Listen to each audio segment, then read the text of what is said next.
स्वागत है आपका हमारे YouTube चैनल बायोलॉजी बूस्ट में, जिसमें आज हम चर्चा करेंगे प्रयोग नंबर 33 विलियन सांद्रता की गणना करना। चर्चा को आगे बढ़ाने से पहले आप हमारे चैनल को सब्सक्राइब करें, लाइक करें और शेयर जरूर करें। आइए हम चर्चा को आगे बढ़ाते हैं और जानते हैं कि प्रयोग नंबर 33 विलियन सांद्रता की गणना किस प्रकार से प्रायोगिक पुस्तिका में करते हैं।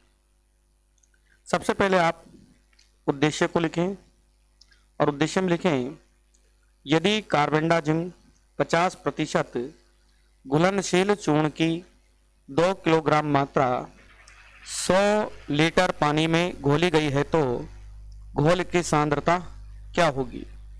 यह हमारा उद्देश्य है।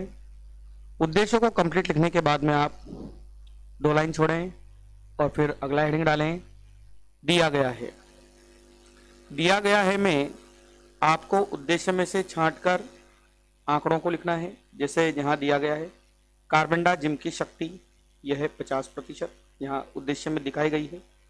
चूर्ण की मात्रा यह 2 किलोग्राम आपको उद्देश्य में दिखाई गई है। घोल की कुल मात्रा 100 लीटर यह भी उद्देश्य में उपलब्ध है आपके पास। और उद्देश्य में पूछा गया है घोल की सांद्रता क्या होगी। तो घोल की सांद्रता को हमने यहाँ पर प्रश्नवाचक चिन्ह के द्वारा अज्ञात रूप से लिख लिया है। इस प्रकार से दिया गया को हम कंप्लीट करेंगे और पुनः एक लाइन छोड़ते हुए फिर से अगला हेडिंग डालेंगे।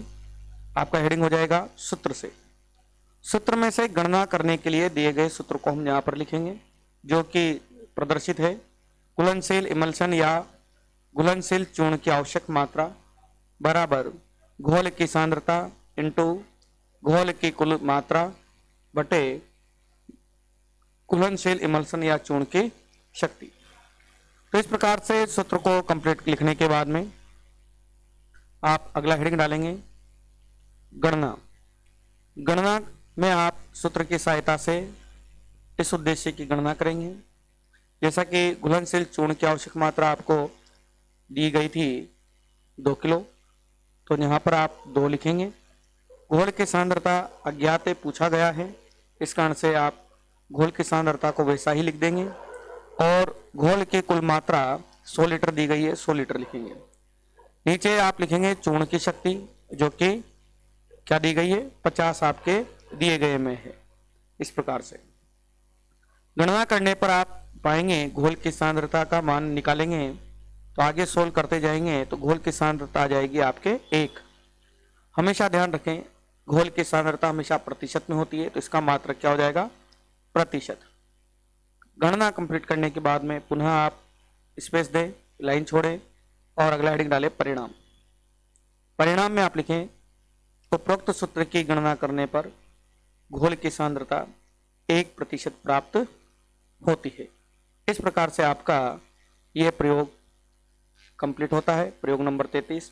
अगले प्रयोग नंबर 34 के लिए आप हमारे साथ बने रहें और हमारे चैनल को देखते रहें, YouTube चैनल बायोलॉजी बूस्ट।